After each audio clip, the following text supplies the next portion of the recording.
अब जो सुश्रुत संहिता का व्यायाम सर्वदा तथ्य तृतीय पाठ का दूसरा भाग बता रहा हूँ। दूसरा भाग में वही व्यायाम का ही प्रयोजन और व्यायाम से क्या क्या लाभ मिलता है वही सब बताया गया है।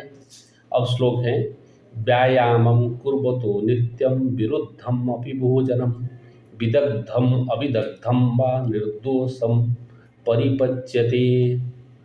तो अब व्यायाम से क्या होता है, जैसे आयुर्वेद में, भारतीय संस्कृति में विरुद्ध भोजन के लिए मना किया गया है। रात को दही भोजन नहीं करना चाहिए, रात को दही नहीं खाना चाहिए। ऐसे कई चीज़ हैं। आमिष के साथ दुग्ध भक्षण नहीं करना चाहिए। जब नॉनवेज खाते हो उसके साथ दूध के बने हुए चीज़, जैसे दूध हो, घी हो, दही हो, ये सब नहीं खाना चाहिए। उससे रोग पैदा होता है शरीर में। ये सब विरुद्ध भोजन है। परंतु जो व्यायाम रोज करने वाला व्यक्ति है, वह अगर कभी कभार अकस्मात वो विरुद्ध भोजन कर भी लिया, उसको वो हानि नहीं पहुंचाती है।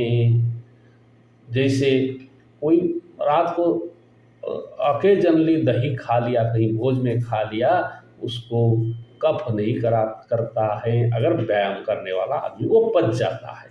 नहीं तो फूड पॉइजनिंग, कभी कभी विरुद्ध भोजन से फूड पॉइजनिंग हो जाता है। फूड पॉइजन से आदमी की जान भी जा सकता है।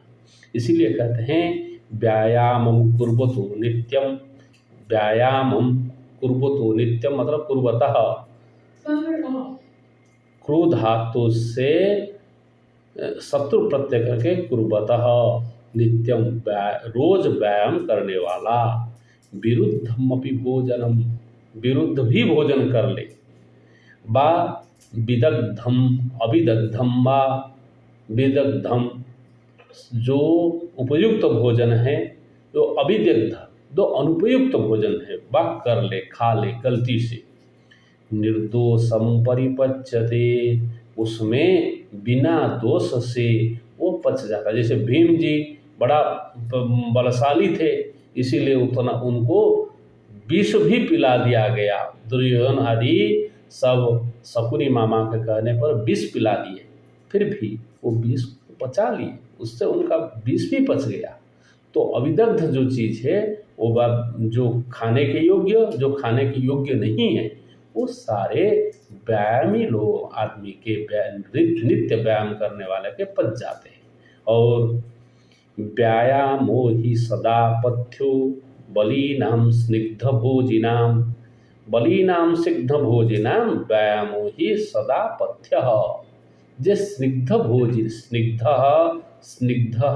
भोजनम येषाम ते स्निग्ध भोजिनः तेषाम स्निग्ध भोजिनाम। स्निग्ध मतलब है चिकनाई, चिकना वाला। आजकल हम लोगों का खाना चिकनाई वाला खाना है। हम तेल, दूध, घी सब खाते ही है बहुत, और वो हर चीज़, पूड़ी, सब्जी, पराठा, ये सब खाते हैं। तो उससे स्निग्ध भोजन से फैट युक्त खाना खाने से हमें ताकत तो मिलता है, उससे ताकत बनता है, परंतु वो शरीर में रोग पैदा करता है। अगर स्निग्ध भोजन हम कर रहे हैं, हमें पूड़ी, हलवा, खीर ये सब खाना है, घी, तेल खाना है, तो उसमें हमें रोज व्यायाम करना चाहिए। इसीलिए कहते हैं स्निग्ध भोजि बलीनाम स्निग्ध भोजिना, स्निग्ध भोजिनः बलिनः भवन्ति। जो चिकना वाला खाना खाता है, वो जिसमें तेल घी वाला खाना खाता है, वो बलवान होता है। परंतु उसका सदा पथ्य, हर वक्त उसके पथ्य क्या है, उसके दवाई क्या है, व्यायाम।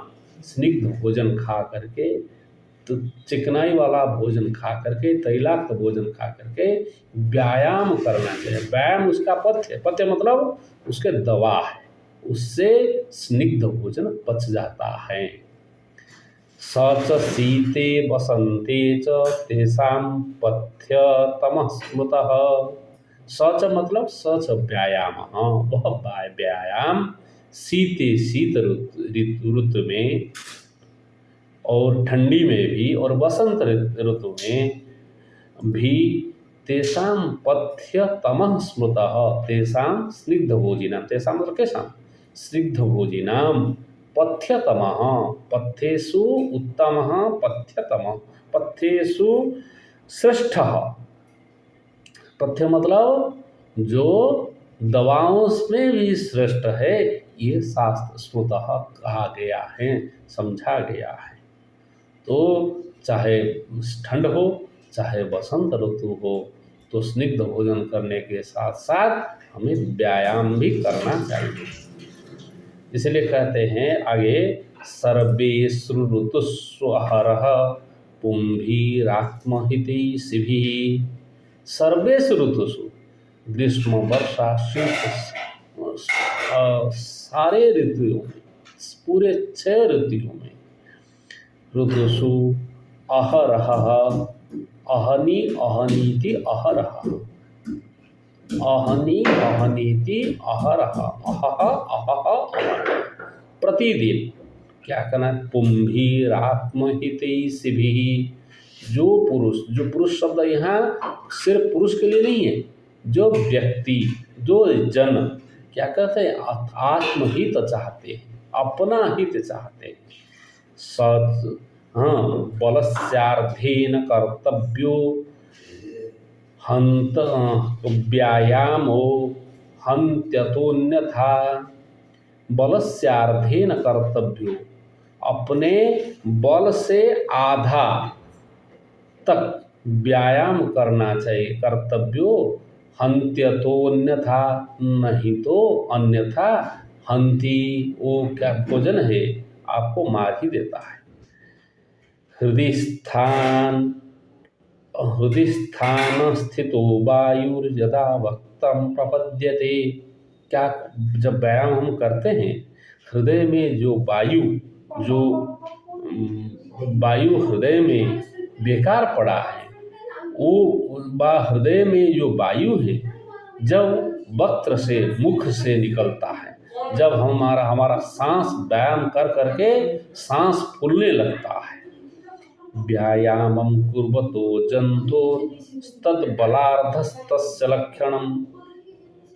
व्यायामं कुर्वतो जंतु व्यायाम करने वाले व्यक्ति का तद्बलार्धस्य लक्षणम उसी को ही बलार्ध पूर्व श्लोक में कहा ना बलस्यार्धेन कर्तव्य व्यायाम अर्धबल व्यायाम करना चाहिए। बलार्ध व्यायाम क्या है जब हृदयस्थ वायु वक्तम प्रपद्यते हृदय में रहने वाली जो वायु है रहने वाला जो वायु है वो मुख से निकलने लगता है।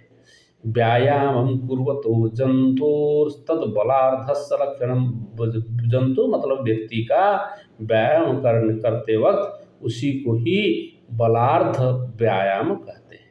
तब तक व्यायाम करना चाहिए जब हृदयस्थ वायु वक्त्र से मतलब मुख से बाहर निकलने लगे। वयो बल शरीराणि देश काला सनानि च समीक्ष्य कुर्यात् व्यायामम अन्यथा रोगमाप्नुयात्। जो व्यायाम करने वाला व्यक्ति क्या करना चाहिए अपना वय उम्र बल अपना ताकत शरीर अपना शरीर ये सब देख एवं देश किस स्थान पर है समय क्या है देश काला असनानि च असन मतलब भोजन अपना भोजन ये सब देख करके समीक्षा करके व्यायामम कुर्यात् व्यायाम करना चाहिए। क्या क्या समीक्षा करके वय बल शरीर देश काल असन मतलब भोजन ये सब समीक्षा करके व्यायाम करना चाहिए। ये सब सोच करके करना चाहिए।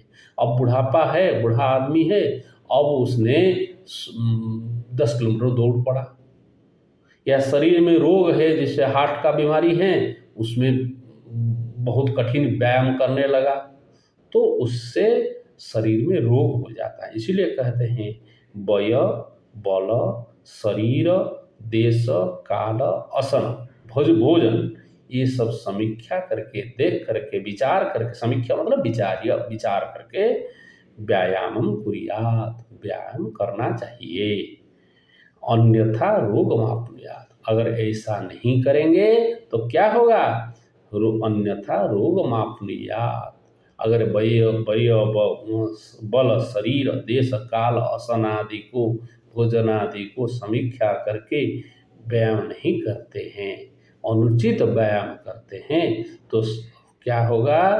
रोग को आपनुयात्, आपनुयात् मतलब आप्लुव्याप्तो धातु वर्तते, आपनुयात् मतलब प्राप्नुयात्, रोग को प्राप्त करोगे तो रोग हो जाएगा, इसीलिए रोग ना हो, इसीलिए ये सब समीक्षण करके, ये सब विचार करके ही व्यक्ति को व्यायाम करना चाहिए। अब ये व्यायाम सर्वदापथ्य, इस विषय को मैंने समाप्त कर दिया हूँ। जय तो संस्कृतम, अगला विषय अगले अग्रिम पाठ में बताएंगे।